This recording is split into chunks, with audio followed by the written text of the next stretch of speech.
Instagram right here on my phone. I got Facebook right here on my camera.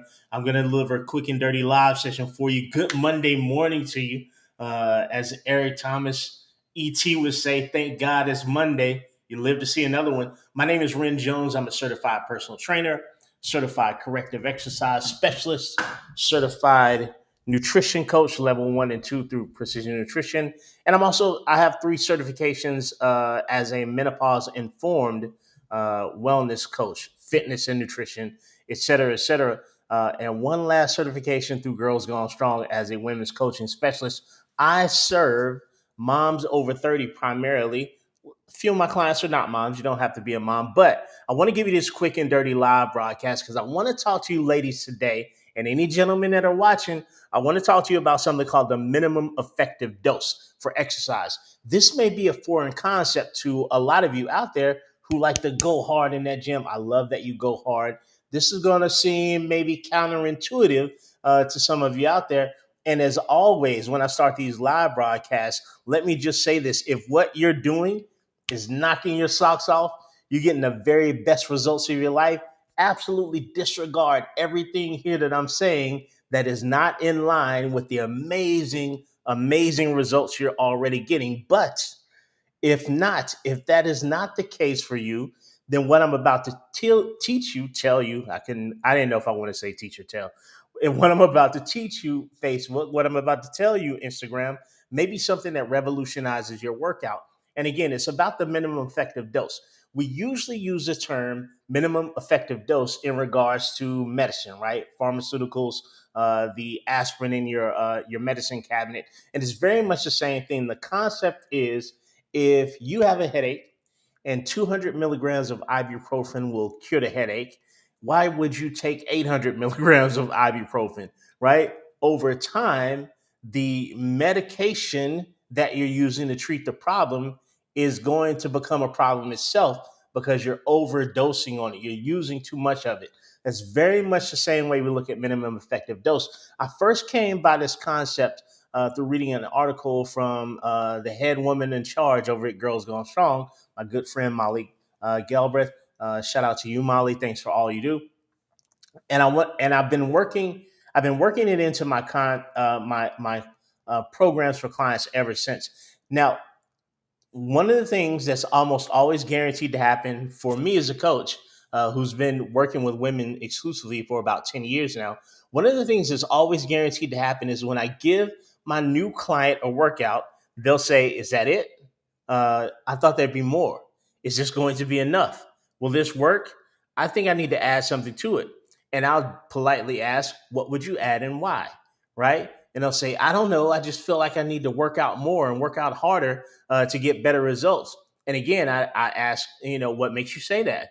Right. And they really don't know why they want to do so much extra activity. And that's when I'm able to introduce them to this concept of minimum effective dose because I know a couple of things. One thing that I know is that if you have a goal for fat loss, and you don't have to, but generally speaking, if you have any goal regarding your health and wellness, you're likely to believe, particularly if you lived through the 1980s, you're likely to believe that you always need to do more things because more is better, right? If one popsicle is good, three popsicles will be amazing. 25 would be incredible, right? You learn your way into a stomach ache as a 10-year-old if you happen to get into a box of popsicles. But we have the concept that we have a connection to fitness that makes us feel like it needs to be something that induces suffering.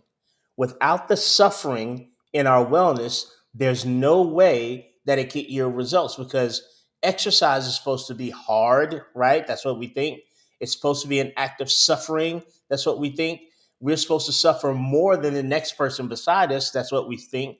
And if we're not suffering, it's a complete waste of our time, right? But that's not the case. So when there's not a great understanding of how the science applies to results, we'll just default to aggressively overdoing it.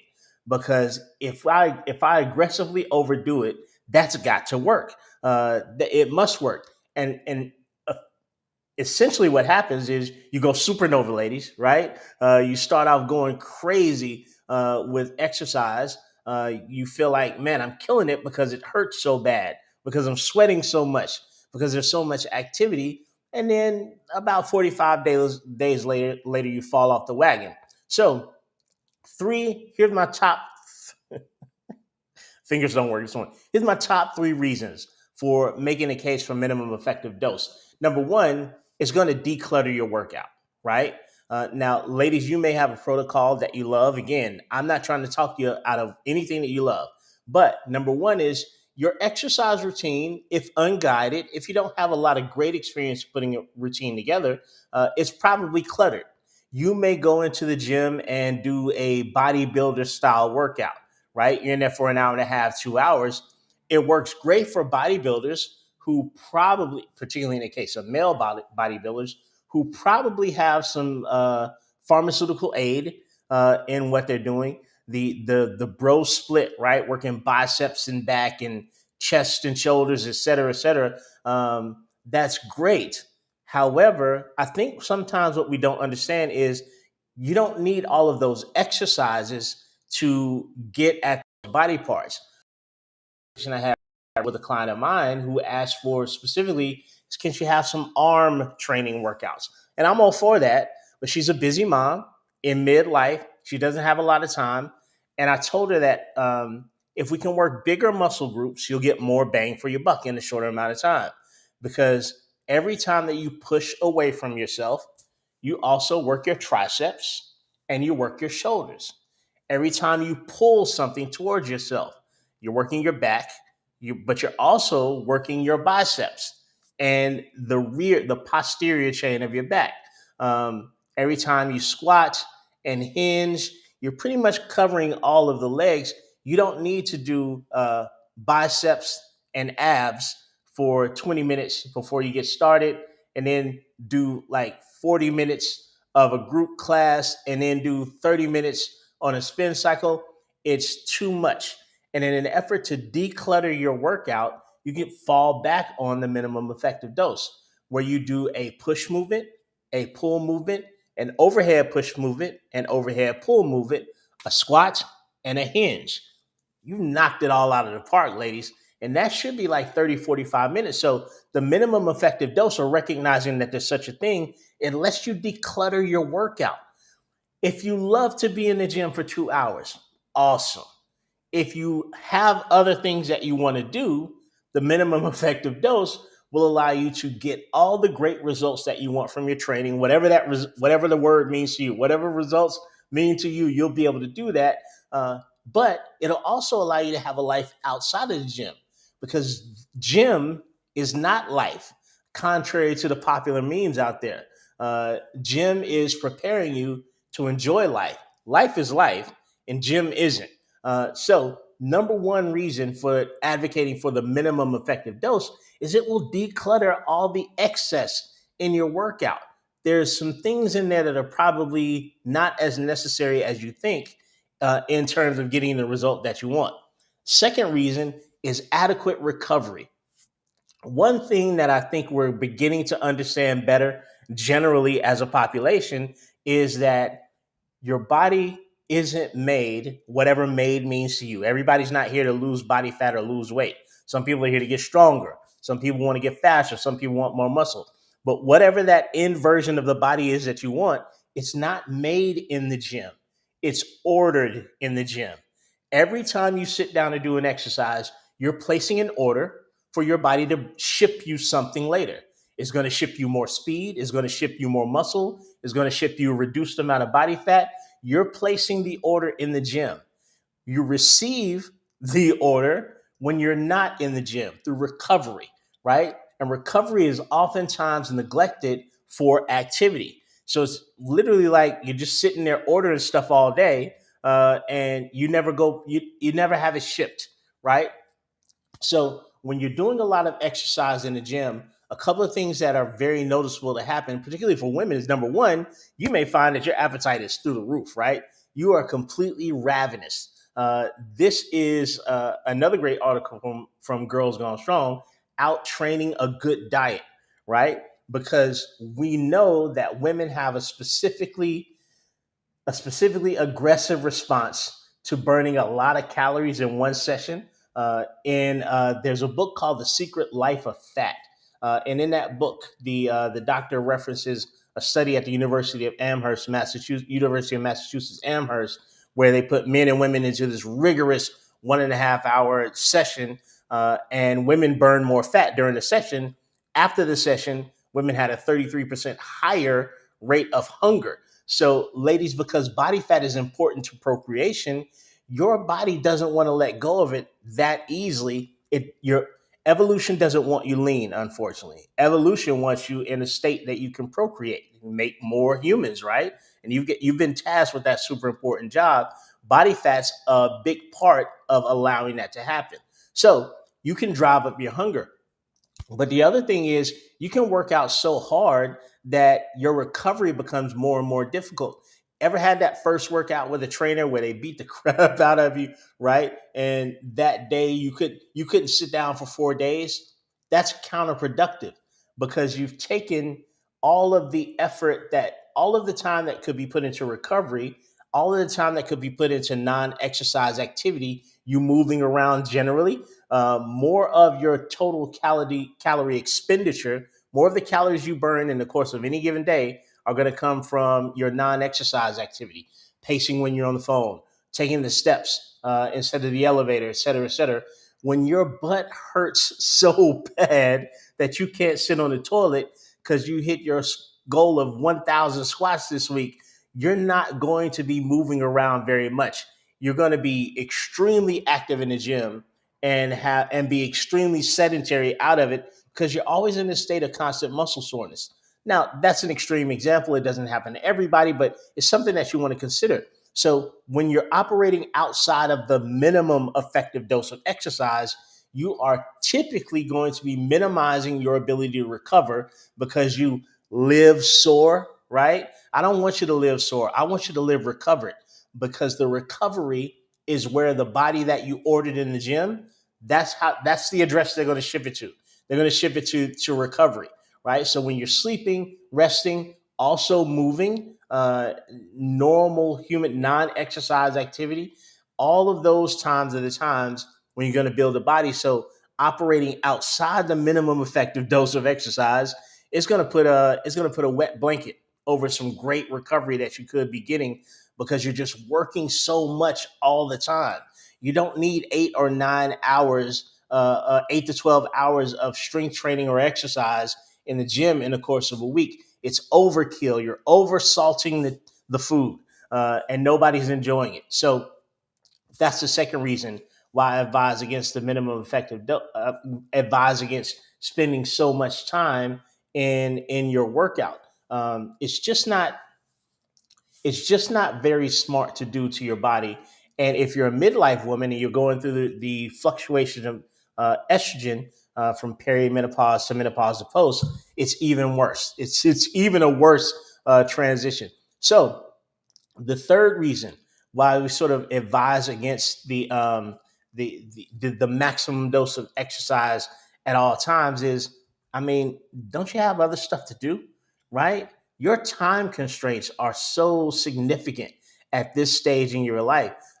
Whether you've got children that you're running back and forth to places, whether you've got work stress, job stress, any stress, you're putting yourself in a position where it's going to be increasingly harder to be consistent over the course of time with your wellness protocol.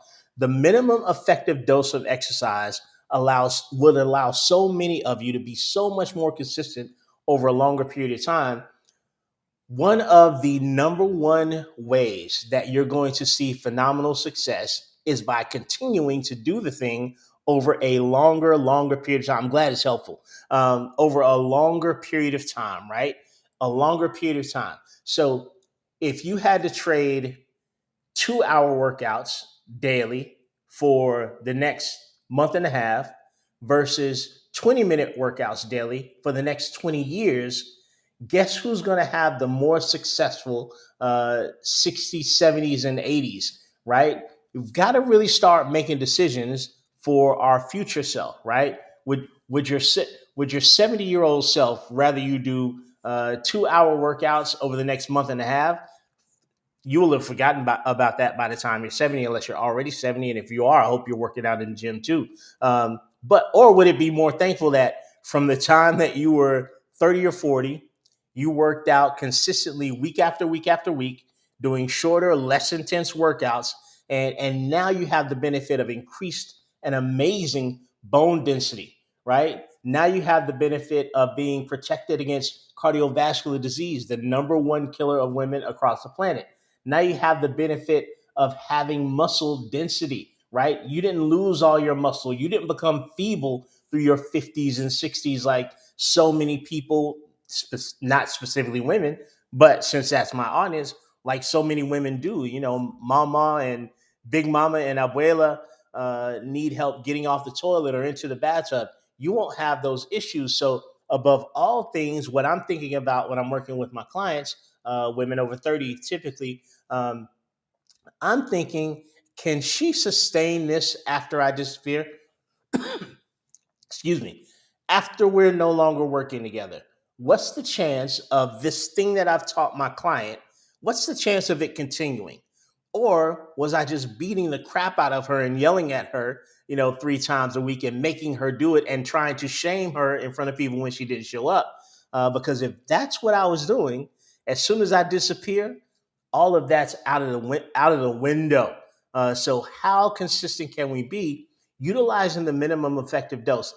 15-minute warm up, maybe 25, 45 minute exercise routine, right? You're out in under an hour. There's really not a great reason for you to be in the gym longer than an hour. As a matter of fact, we know that it shows that after a certain amount of exercise in any given session, there's a law of diminishing returns, right? Up to a certain amount of time, you're improving, improving, improving. And after a while, you're just sort of there, right? You're not making it any better for your body. You're not improving in any way. So I want you to consider today the minimum effective dose for 3 reasons. Number one, it can declutter your workout. And if you have questions about how to do that, just DM me. It can declutter your workout. It takes out all the things that aren't immediately necessary to get your goals established, whatever they may be. Number two, it makes space for adequate recovery. If you're not recovering from your exercise, you're not exercising for any good reason. You're just out there wasting your time. You want to be able to step away from the gym, give yourself a good shot, a good punch of intense activity. I'm not telling you to lollygag in the gym, but give yourself a good punch of intense exercise, and then step away from the gym. Because for most of you, your life's not in there. Your life's out there doing other things that you enjoy. The gym is meant to empower and enable you to enjoy life. It's never meant to be life. But I'm not judging anyone if it is your life. We all cope with things the way that we need to. That's not for me to say it's right or wrong. And then the third reason is consistency, right? The chances of you being consistent, training like an Olympic athlete, who, by the way, probably is utilizing the minimum effective dose. They're not training. Sprinters don't sprint every single day. They don't run top speed every single day. But in any case, it's going to allow you for better consistency. So think about what you might be able to remove from your training.